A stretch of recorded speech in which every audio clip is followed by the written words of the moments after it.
Hey, Energy Practicum. Normally, at the end of Energy Practicum, I bring everybody in the class in a Stockton van over to my house and I give them a close tour of the house. This term, obviously, we can't do that, so I thought I'd make you some videos that show you the house. I really have two reasons I want to do this. One is obviously I want to teach you about green buildings, some of the challenges of green building design and high performance buildings. And the other reason is I want to stimulate some ideas and some creative inspiration on your part, because if you're taking sustainable design next term, I'd like you to start thinking about maybe the kinds of ways you could put together a green building. One of the assignments of sustainable design is to design a green micro home, but in addition to that, you may think about designing a green building as one of your major projects for sustainable design as well. So what I'm going to do is I'm going to first show you around the outside of the house, then we'll take a tour of the inside as well. So let's first take a look at the outside. You're going to notice that this house here actually has 3 stories to it. It's kind of built upward on a small footprint. There's always a desire for a small footprint when you're building a green building, of course, because it's less site disturbance. In addition to that, it's built on a solid slab as part of the strategy of maximizing solar storage or thermal mass. The siding is all tongue and groove cedar siding and natural siding, which is much more desirable than PVC, and it won't poison the whole neighborhood if we had a fire in this house. So let's start taking a look here. Here we've got the car charging station. You're going to notice down there actually those 2 pipes. That's for the geothermal system. I'll get to that in a little bit.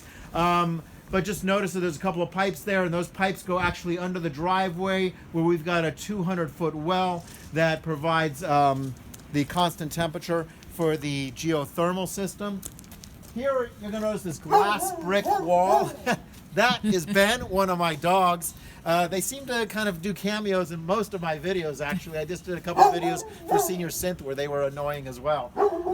So this glass wall is meant to address one of the challenges in this kind of design, which is that the lower spaces often don't get enough light, especially on the north wall. This is the north, or this is really the east wall, but that's the north wall. But on the northern side of the building, because you want to minimize openness on the north side of the building. You want all the glass to be facing south. That's where you get most of your gain. So when you see the south wall, you're going to notice it's quite distinct.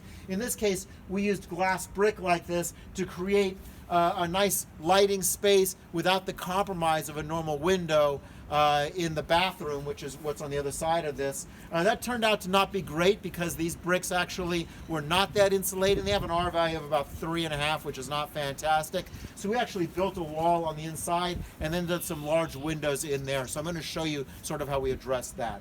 The whole basic design of this building is to put the evening spaces, the bedrooms, down low near the thermal mass. And I'll explain why in a second. But first, take a look at this. This is your typical awning window. To get the terminology right, when a window opens like this, it's an awning window. When it opens on the side, it's a casement window. And when it opens on the bottom, it's a hopper window. We're using all those kinds of windows in this home rather than the double hung windows that slide next to each other. And the reason for that is they seal up a lot tighter. That is, by opening and closing in this way, you've got a nice gasket here, and when the window closes, it really creates a nice tight seal. Double hung windows, really, no matter how good they are, there needs to be some play in order to allow them to slide next to each other, and that play can induce leakage, especially when they slide up and down a few hundred times. The gaskets start to give way and they start to fail more significantly. In addition to that, these kinds of casement windows can create a nice open glass space, undisturbed glazing. That allows for more thermal gain. So when we use these on the west or on the east wall and on the south wall, they allow us to have a lot more glass exposed to the sun, as opposed to the more conventional double hung windows that often have a structure holding the glass in place or simulating holding the glass in place, which can interfere with thermal gain. In addition to that, let me show you this right here. Down here is one of the intake pipes. That is used for a clean air management mechanism. The idea here is we've got a fan on the roof that blows out.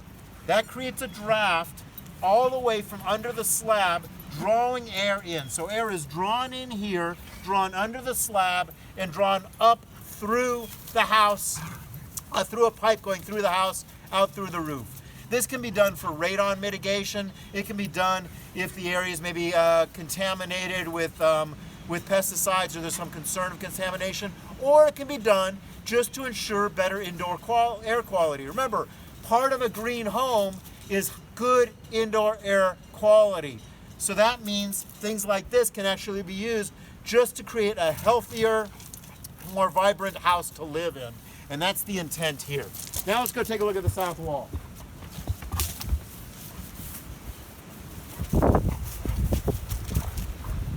So this is the south wall of the house.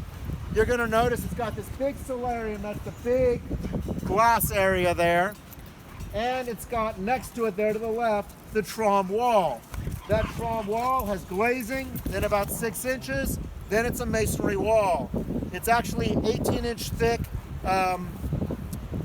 stone or cinder block that has striations or ridges on the inside to create more surface area to allow the heat to generally dissipate into the house. The intent of these two is to kind of balance the two features of passive solar. Remember, the big challenge with passive solar isn't to allow the sun to heat a house when it's sunny out.